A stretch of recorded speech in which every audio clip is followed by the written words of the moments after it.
Hello, I'm Hishay and you're watching Courts Roundup. In this program, we bring you the latest legal news and details of court proceeding. And before we begin, here's the headlines.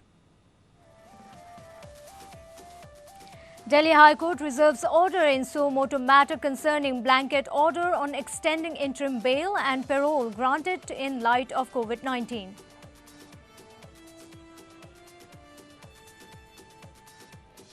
Delhi High Court grants time to Zee News to disclose sources of alleged confessional statement of Delhi riot accused. Mumbai Metropolitan Magistrate acquits 20 foreign Tablighi Jamaat attendees, says no evidence to show any contravention of the order. And Durga Puja pandals in West Bengal to be no entry zones for visitors. Calcutta High Court directs government to make people aware to exercise self-restraint.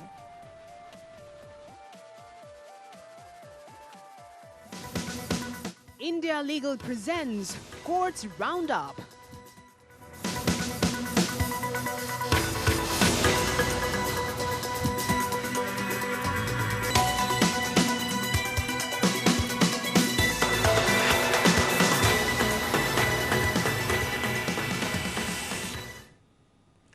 Delhi High Court has reserved order in a suo moto matter concerning the blanket order on extending the interim bail, emergency parole and furlough granted to prisoners in light of COVID-19 pandemic. The special bench comprising Chief Justice D.N. Patel, Justices Siddharth Mridul and Justice Talwant Singh noted that it's time that the blanket order on extending interim release granted to prisoners to control the spread of coronavirus in the jails should be reviewed.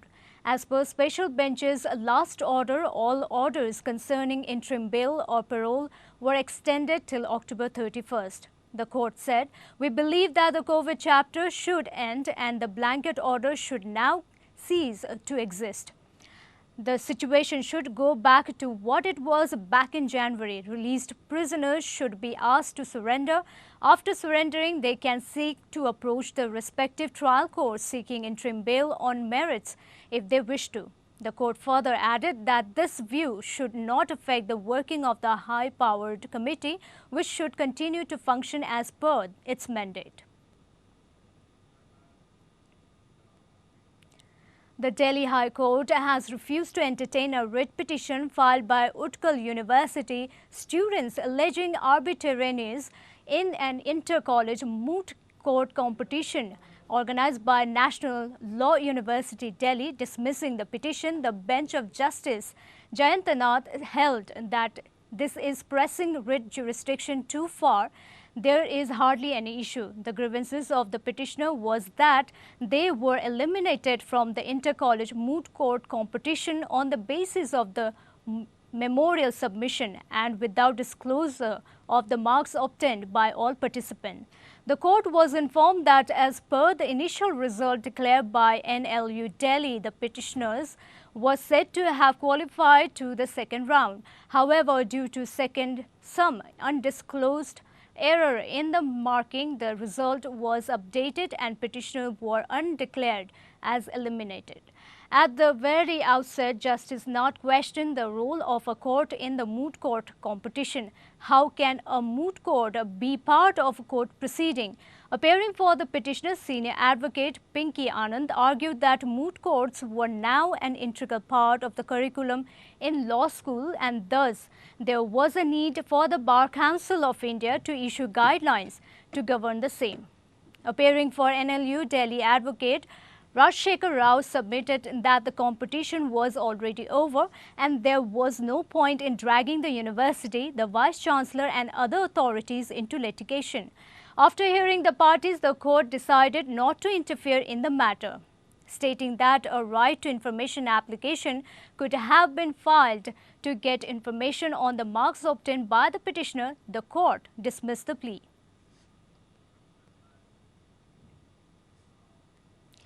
The Delhi High Court came down heavily on Zee News for its irresponsible conduct of making public the disclosure statement on an accused in the Delhi riot case when it did not even have the signatures of the accused. The court also declined an application by the channel represented through advocate Vijay Agarwal, seeking to file the name of the source in a sealed cover. It, however, gave another chance to the channel to file its affidavit disclosing the source of the statement that was broadcast on the channel. A single-judge bench of Justice Bhivu Bakhru was hearing a plea filed by a Jamia Millia Islamia student alleging misconduct by police officials in leaking his disclosure statement recorded by the probe agency during the investigation to the media. The order said that confessional disclosure statement of an accused which are not in public domain cannot be accessed and are a part of the case diary cannot be published, while stating that a news channel which had telecast and published the disclosure statement of Jamia student in connection to the Northeast Delhi riot has prima facie made a mistake. Justice Bhivu Bakhru asked the news channel to look for appropriate redressal and asked them what remedies could be taken while observing that there can be no sensationalization of the news media. It gave another chance to the channel to file its affidavit disclosing the sources of the statement that was broadcast on the channel.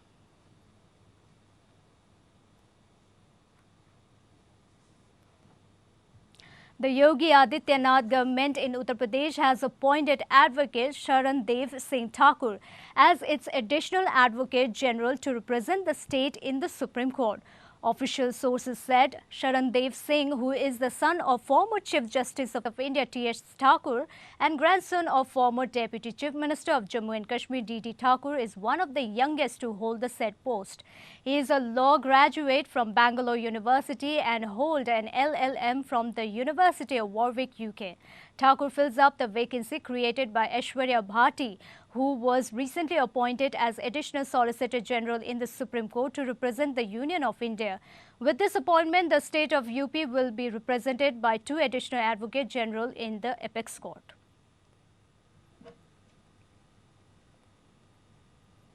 The Himachal Pradesh High Court has imposed 20,000 rupees as cost on an contractual employee while taking a tough stand over the issue of the abuse of the process of court and to curb such tendencies with an iron hand.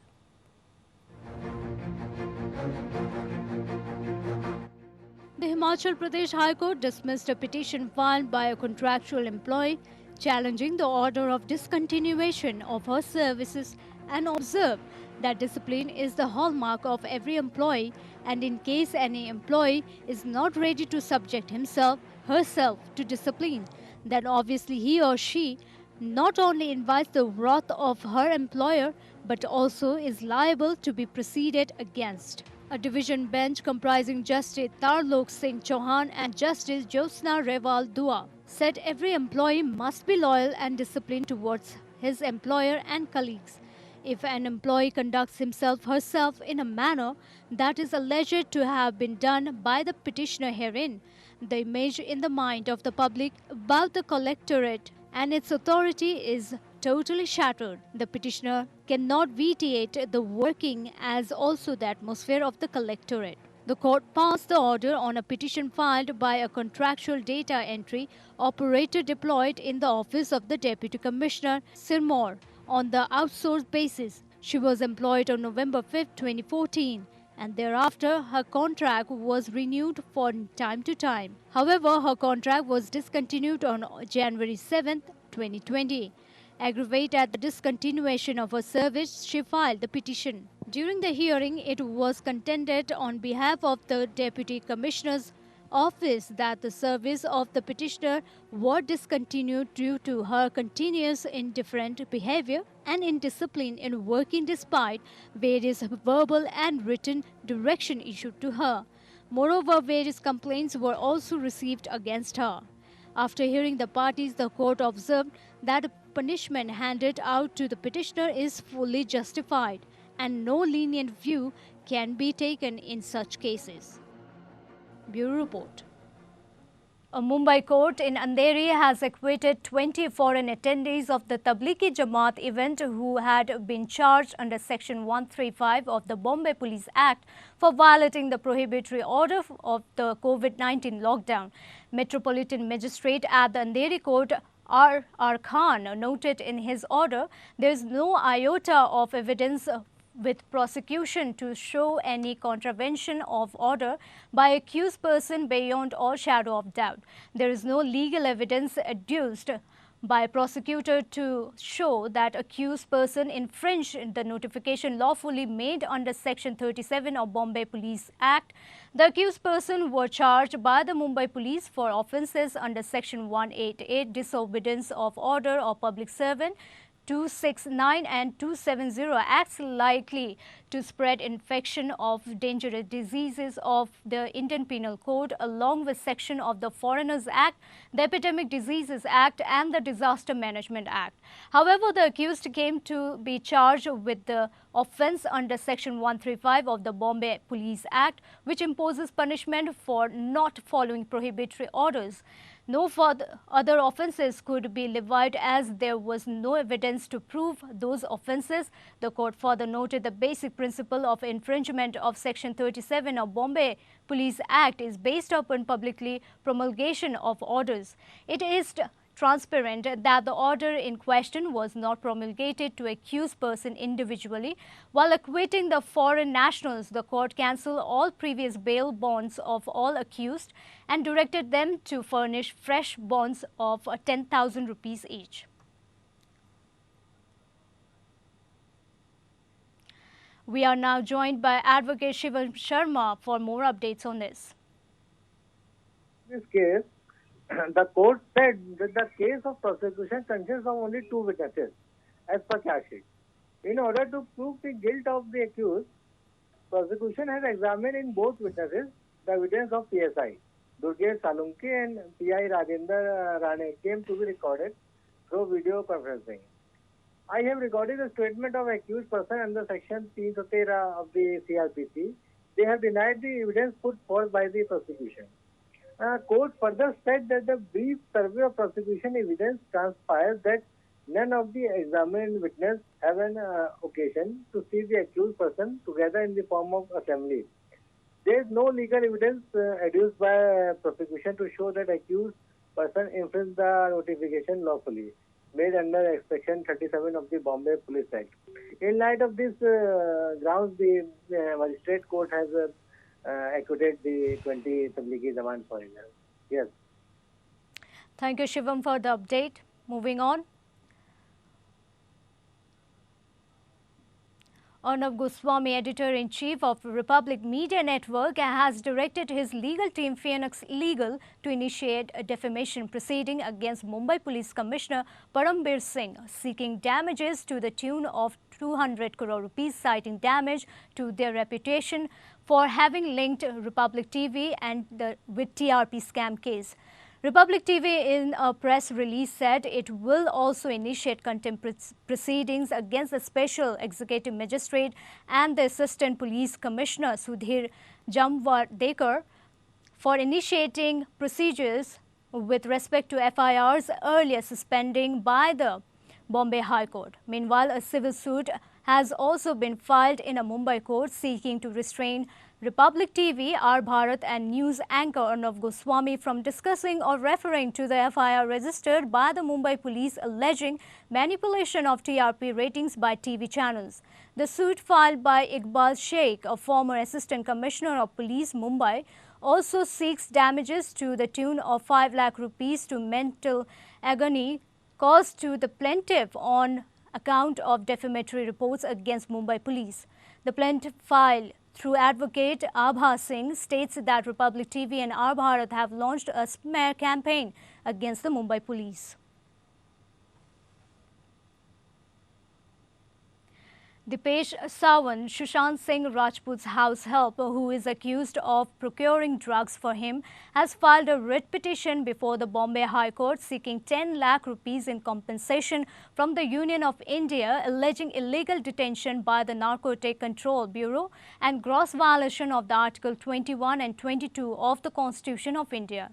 The division bench of Justice S.S. Sinde and Justice M.S. Karnik will be hearing the petition on November 6. It is pertinent to note that there is absolutely no recovery of any contraband at the instance of the petitioner. It is further humbly submitted that there is absolutely no nexus between the petitioner and any contraband of commercial quantity. Under these circumstances, the petitioner approaches this honourable court under Article 226 and 22 of the Constitution of India with a prayer to take action against first respondent for non-compliance of direction issued by Apex Court in case of D.K. Basu versus State of West Bengal, and to forthwith release the petitioner who was illegally detained and kept in custody for bailable offence. Maharashtra government has informed the Bombay High Court that it was in favour of allowing all lawyers to use the local train services for their commute to courts, offices and back home. The court in turn asked the government to take a decision by October 29 on permitting employees of other sectors to avail of such facilities. The division bench of the Chief Justice Dipanga Datta and Justice G.S. Kulkarni was hearing the bunch of petition litigation stating that service rendered by advocates were essential services. Therefore, lawyers should be included in the list of essential staff permitted to travel on special or local trains. Advocate General Ashutosh Kumbhakuni submitted that states has decided to permit women to commute by train during non-peak hours.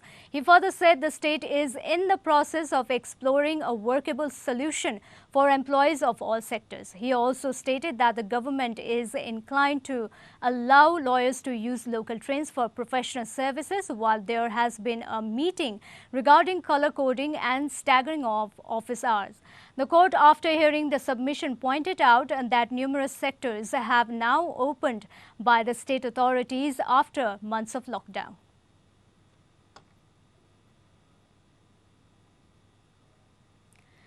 And the Calcutta High Court has directed the state to ensure that puja pandals and the surrounding areas are made no entry zones for the general public during the conduct of Durga Puja this year, in view of COVID-19 pandemic situation. The bench of Justice Sanjeev Banerjee and Arijit Banerjee have issued direction to restrict overcrowding and ensure the maintenance of social distancing norms during Durga Puja. The court directed the state to restrict entry into puja pandals, while these pandals would be no entry zones as far as the general public is concerned. Those persons who were authorized by the puja organizers may be allowed to enter. The persons permitted to enter are to be identified and their names displayed for checks in advance. At no point in time should there be more than 15 people in a small pandal and 30 people in a large pandal. Areas within 10 meters from large pandals were directed to be declared out of bounds for the public. All major pandals in Kolkata were deemed large. For the smaller pandals, this distance was reduced to 5 meters. Additionally, the police and local authorities have been asked to raise awareness in small towns and villages about the necessity of maintaining social distancing and safety norms.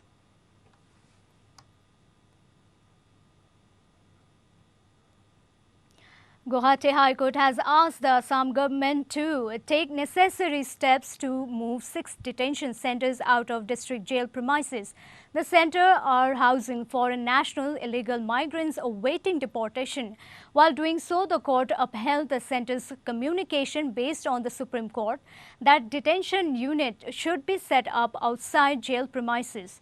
It also directed the state to submit an action taken report by October 16, highlighting this. The order passed by Justice Achindamala Bujor Barua reads as follows. A specific area in jail premises has to be earmarked by the state government for housing such foreign nationals, illegal migrants who are awaiting deportation as purely temporary measures, and that such premises are well segregated from the prisons and the prison procedure applicable to the under trials, and prisoners are not made applicable to the foreigner nationals illegal migrants detention centers. The 2014 communication had directed the state government to set up sufficient number of detention centers, holding centers camps for restricting the movement of illegal migrants, foreign nationals. The bench observed that said communication also required that such detention centers should be set up outside the jail premises and be provided with basic facilities. The Punjab and Haryana High Court has held the statements recorded before a judicial officer in a court of law cannot be said to have lesser sanctity than an instrument of compromise drawn outside the court, attested by some oath commissioner, notary public or any other authority. The observation was made by Justice Gurvinder Singh Gill while dismissing a revision petition filed by a tenant against the order of a compromise passed by the appellate authority under the Haryana Urban Control of Rent and Eviction Act 1973. The ruling reaffirms the legal position that if a counsel representing a party makes a statement towards compromise, then the party would be equally bound by it. The case pertains to suit against eviction proceeding initiated by the respondent landlord.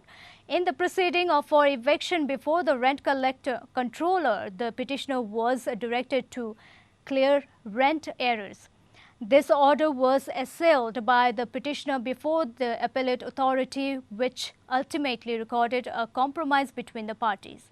The court found merit in the respondent's submission that a statement made by a party towards compromise in the court cannot be said to be having lesser sanctity than the compromise entered into outside the court before some oath commissioners, notary public or before any other authority. The Allahabad High Court has expressed its dismay over technology being misused to commit offences, particularly against women.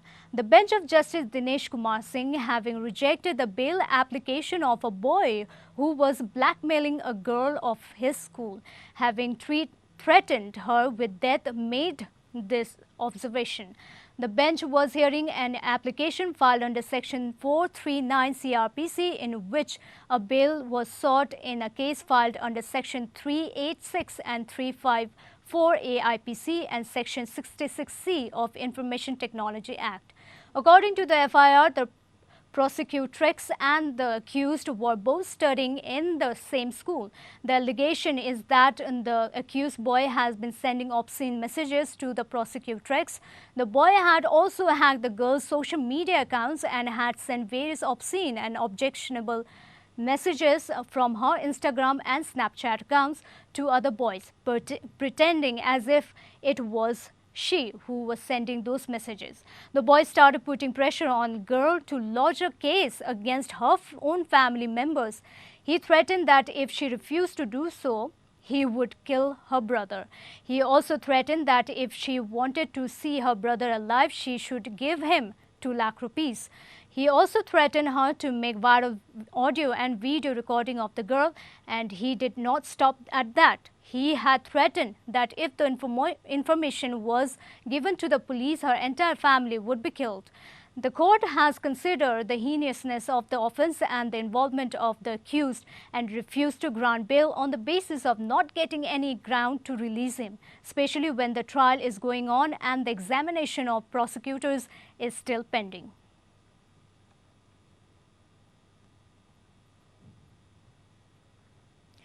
That's it for the Courts Roundup today. Thank you for tuning in. Keep watching APN for more updates from around the nation.